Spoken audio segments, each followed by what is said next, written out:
Գեղամ Մանուկյան։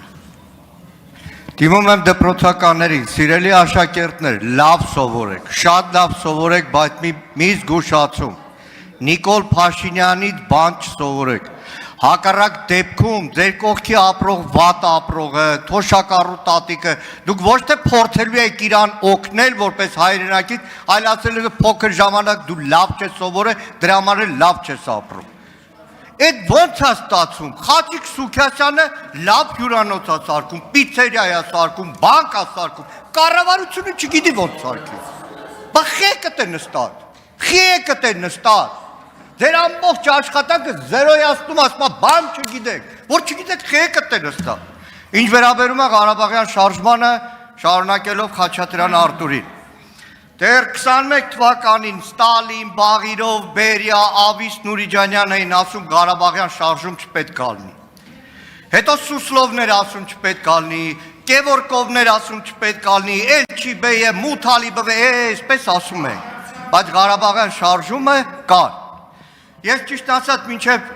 հարցից պատրաստվելը գնացի փորձեցի նոթագրեմ, որ ինչ է Ղարաբաղյան շարժումը։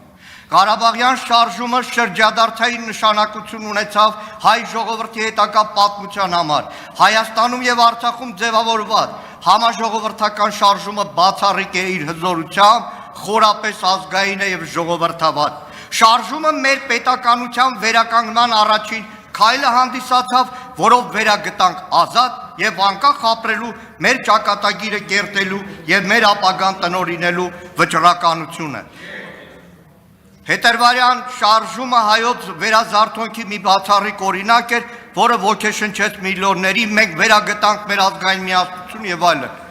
Ճիշտ ասած, չէի հասցնի այդքան գրեի, դրա համար Նիկոլ Փաշինյանի 22 եւ 19 թվականի ուղերձներից մեջ բերում էր։ Թոքի մասին ընդդիմադիր Նիկոլ Փաշինյան, բյուջեի քննարկման ժամանակ ելույթումը տեսածել։ Հարցը ձևակերպեք, բա։ 300 տարվա մեջ միակ ազգային շարժումը եղել է Ղարաբաղյան շարժումը։ Ի նկատի ունենալով Իսրայել օրի բան ստրկացնում են։ Պարոն Մանուկյան, ժամանակը ավարտվել է, հարցը ավարտվել, արագ վերջացնեմ։ Անջատեք պարոն Մանուկյանը, խոսափ։ Դա ինչ է նշանակում չի ավարտվել։ Դե պարոն Մանուկյան, որ ձեզ բան եմ ասում, ուշադիր եղեք լսեք, ասում եմ հարցը ձևակերպեք։ Հիմա հարցը ձևակերպեք։ Սպասեք մի րոպե թող միանա միկրոֆոնը, որ դիմում Նիկոլ Փաշինյանին, ուրիշներին կրթվելու դաս տալու փոխարեն ինքներդ կրթվեք։ Այն օրը հարցազրույցում Մինսկի խմբի ձևակերպում եք տվել, որ Մինսկի խումբը ձևավորվել է Ադրբեջանում տարածքում կոնֆլիկտի համար։ Ոնե Վիկիպեդիա կարդացեք։ Հարց ունեմ էլի, լավ ինչ հարցամ։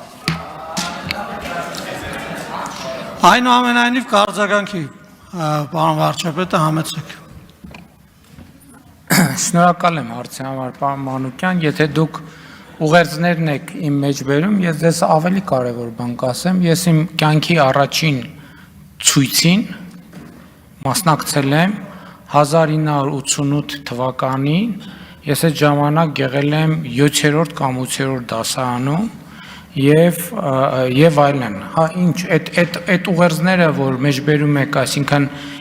ինչի համար եք, բա հենց դրա մասին է խոսքը։ Հենց դրա մասին է խոսքը։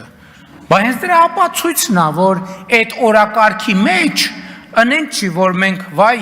ուրիշ տեղից եկել ենք, ուրիշ միջավայրից եկել ենք եւ ուրիշ բան ենք ասում։ Բայց մեր անցած ճանապարհն է, պետք է մի հատ հետ նայենք, պետք է մի հատ վերլուծենք։ Էդ էլ է կրթության մաս։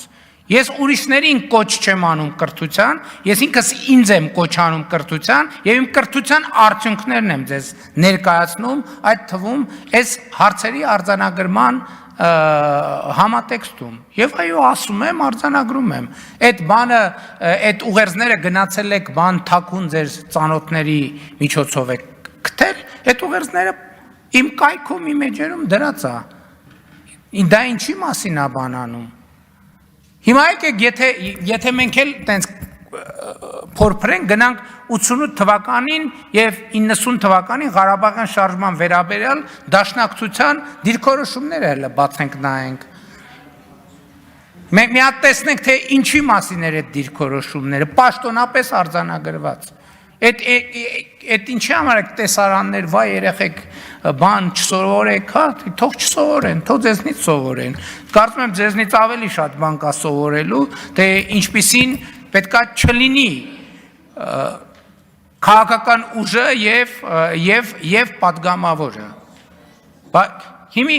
այդ որ ասում եք հարևանին չի օգտվելու, ես իմ սեփական փորձից եմ ասում, ես ոչ թե իմ սեփական միջոցներով, պետական բյուջեի միջոցներով օրական տասնյակ մարդկանց հանձնարարում եմ, որ օգնություն ցույց տան, եւ ես հետեւում եմ այդ մարդկանց հետ ինչա տեղի ունենում։ Ոչ մի բան, իրանք նորից են այդ նույն նամակը գրում։ Երկրորդ անգամ, երրորդ անգամ, չորրորդ անգամ, հինգերորդ անգամ, եւ ես դեմ չեմ։ Ես ուզում եմ հասկանամ, այս մարդկանց կյանքում ինչա փոխվելու, ինչա փոխվել։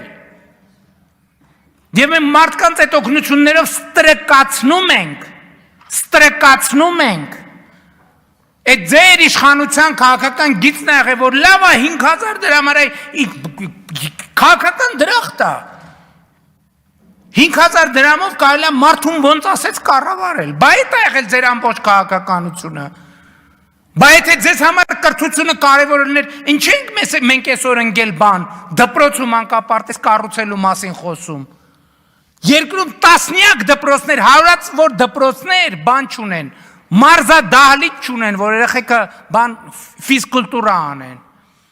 Բայց դրա համար սերունդի կեսը ինչքան հիվանդությունների ցանկ կա, պետք է բանը լինեն, այդ հիվանդությունների ցանկին համապատասխանեն։ Բայց Ղարաբաղի մասին գոռալով չի։ Այո, մենք չենք շարունակելու Ղարաբաղի ուզում եք թռեք վերև, ուզում եք իջեք ցած։ Արձագանք։ Եվ ասում եմ, էլի ասում եմ պաշտոնապես, այդ տեսեք այսօր ազգային ժողովի նիստ է, եւ ես որպես Հայաստան ասում եմ դա Հայաստանի Հանրապետության պաշտոնական դիրքորոշումն է։ Հայաստանի Հանրապետության պաշտոնական դիրքորոշումն է։ Եթե Հայաստանի ժողովուրդը համաձայն չլինի իմ այս դիրքորոշման հետ, ես